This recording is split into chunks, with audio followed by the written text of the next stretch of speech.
Salve, salve, guerreiros! Professor Lego Fontes na área e trazendo um aviso fundamental. Não vá para o Enem sem antes assistir este vídeo, porque esse, mais do que nunca, é um serviço de utilidade pública e que muita gente ainda não se atentou para essa questão. Então, se você precisa de uma redação de alto desempenho no Enem, fique até o final desse vídeo, porque será um conteúdo absurdamente fundamental para que você realmente consiga produzir a melhor redação da sua vida. Guerreiros, olha só.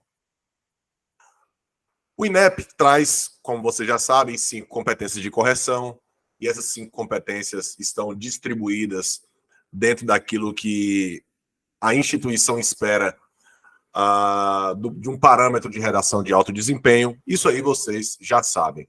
Vocês já sabem também que a competência 1 ela é responsável por avaliar toda a parte relacionada à norma culta, ou seja, toda a parte de correção gramatical. Isso aí também você já sabe. E essa competência é dividida em 2 partes. A primeira, dos desvios gramaticais, ou seja, de situações em que o candidato, por vezes, não consegue alcançar situações relacionadas à ortografia, concordância verbal, concordância nominal, uso do hífen, crase, enfim, toda a parte, adequação vocabular, marcas de oralidade. Então, todos esses aspectos são avaliados pelos desvios gramaticais. E existe uma outra parte, que é essa que nós vamos tratar, que é da parte sintática, ou seja, o que diz a sintaxe. A parte de sintaxe, que é uma das partes da gramática, vai tratar a respeito da disposição dos termos na frase, ou seja, a ordem desses termos dentro da composição frasal. Então, você fala, Lego, você vai fazer aula de gramática, cara, você vai tratar de questões que eu já sei, vai versar sobre uma questão que eu já sei, mas existe um detalhe, olha só. Na própria cartilha de correção dos avaliadores e também a cartilha do participante, elas vão trazer um detalhe aí bem importante, que é esse aqui, ó. Espera-se, para que uma redação receba nota máxima na competência 1, que os períodos apresentem complexidade em sua construção, com orações subordinadas e intercaladas, e também ele fala da questão das inversões. Ou seja, para que haja nota máxima, ou seja, 200 pontos para a competência 1, esse aspecto aqui é necessário. E aí, você pode estar em desespero agora. E agora? Eu não sabia dessa informação. E agora o que eu faço? Talvez você até já faça isso. Mas agora você vai para a prova sabendo que isso é necessário para o alcance dos 200 pontos, ok? E assim, guerreiros, não é nada demais, não é nada de assustador, como eu disse, você até já pode escrever dessa forma, tá? E é importante também dizer que essas situações que o INEP coloca, nesse caso, apesar da cartilha de correção ser bem específica em vários pontos, aqui não há uma especificação, ou seja, a cartilha não diz se o participante tem que fazer isso 1 vez, 2 vezes, 3 vezes, 4 vezes, 10 vezes. Não. Ele diz que tem que existir. Ou seja, infere-se que se seu texto tiver orações subordinadas, orações intercaladas e tiver algumas inversões dentro da parte relacionada à ordem direta para se transformar em ordem direta, naturalmente você já estará dentro desses critérios. Agora, é claro, não precisa haver um exagero, porque, na verdade, a dissertação argumentativa como um texto objetivo, ele prima pela ordem direta. Guerreiros, o que seria aí a chamada ordem direta, né? O que seriam aí as posições canônicas da frase? Seria sujeito, mais verbo, mais os objetos, ok? Isso aqui é o que nós chamamos de ordem direta da frase, ok? Mas o INEP pede que você, de alguma maneira, subverta essa ordem para a demonstração de conhecimento da execução desse plano linguístico, tá? Ou seja, que esses períodos apresentem uma estrutura um pouco mais complexa, que o candidato demonstre isso. Então, se você traz isso 1 vez no texto, você naturalmente já está dentro desse critério que o INEP adotou. Detalhe, orações subordinadas são aquelas que dependem da oração principal para fazer sentido. Por exemplo, se eu escrevo assim, ó, a intolerância é uma problemática persistente no Brasil. Ok? E aí eu posso lançar. Apesar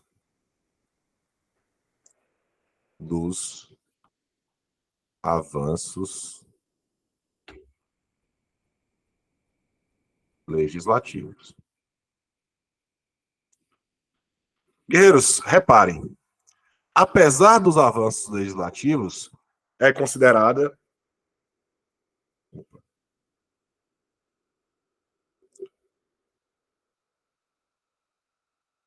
Vou voltar aqui. Apesar dos avanços legislativos,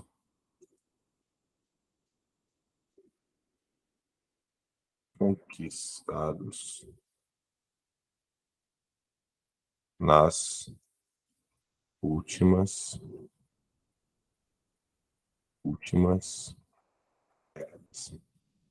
só completar aqui, tá? Isso aqui, guerreiros, é uma oração subordinada. Ou seja, perceba que ela depende dessa oração principal para fazer sentido. Quando ela traz, apesar dos avanços legislativos conquistados nas últimas décadas, ela não faz sentido sozinha, porque apesar de que, né? Ou seja, ela pede uma complementação, por isso ela é uma oração subordinada, ou seja, ela se subordina a essa primeira oração que fala que a intolerância é uma problemática persistente no Brasil, que essa oração principal tem sentido completo, ok? Então essa aqui é uma oração subordinada. O que a prova pede, né? Que existam essas orações subordinadas e que elas possam estar dentro de uma ordem indireta. Outra situação importante que a gente pode lançar no nosso texto, e que é muito simples, é que, por exemplo, se você vai articular uma frase, em geral, o substantivo, ele vem primeiro, e o adjetivo, ele vem depois, né? A língua inglesa, geralmente, é o adjetivo que o primeiro substantivo vem depois. Já na língua portuguesa, primeiro substantivo, depois o adjetivo.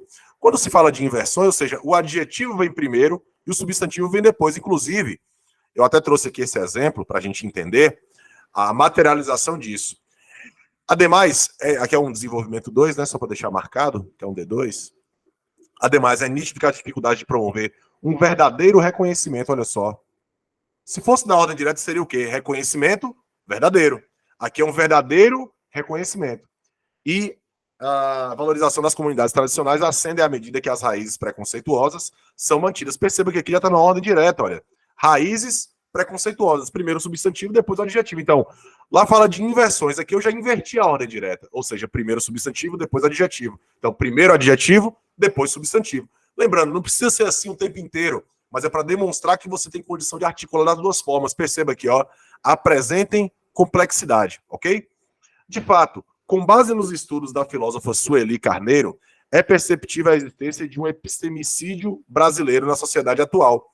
Perceba que aqui eu poderia fazer uma inversão, olha só, é perceptível, eu poderia colocar, de fato, é perceptível a existência de um epistemicídio brasileiro na sociedade atual, com base nos estudos da filósofa Sueli Carneiro.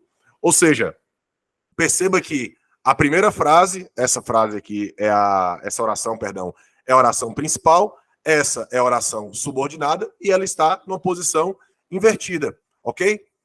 Continuando, ou seja, há uma negação da cultura e dos saberes de grupos subalternizados, a qual é ainda mais reforçada por setores midiáticos, ou seja, a qual, se referindo aqui, ó, a negação, tá?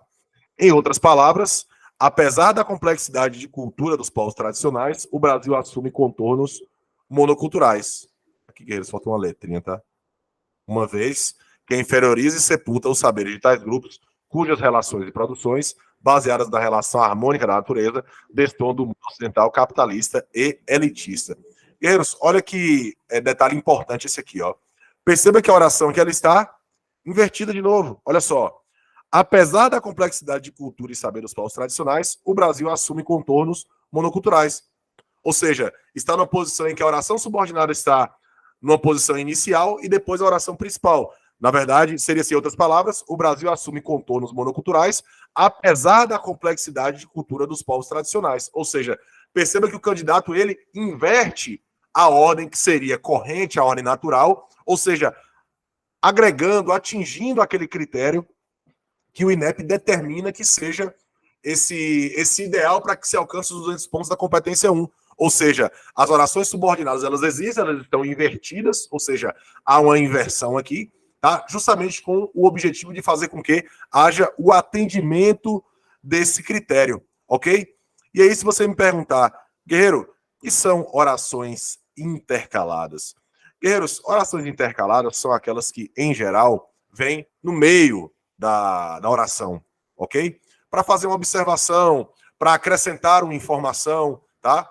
Acerca daquela situação que o candidato for tratar. É importante dizer que muita gente, aposto, ele é uma oração intercalada. Guerreiros, olha só, o aposto, em geral, ele não possui verbo. E para ser uma oração intercalada, ela precisa ter verbo. Para ser oração, precisa ter verbo. Afinal de contas, a oração ela gira em torno do verbo.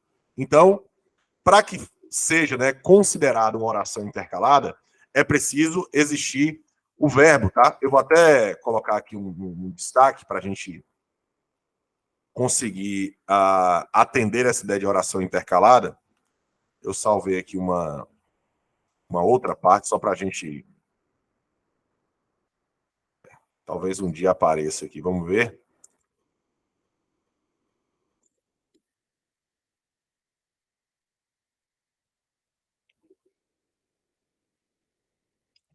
Peraí que não está aparecendo, não, vou fazer melhor. Peraí.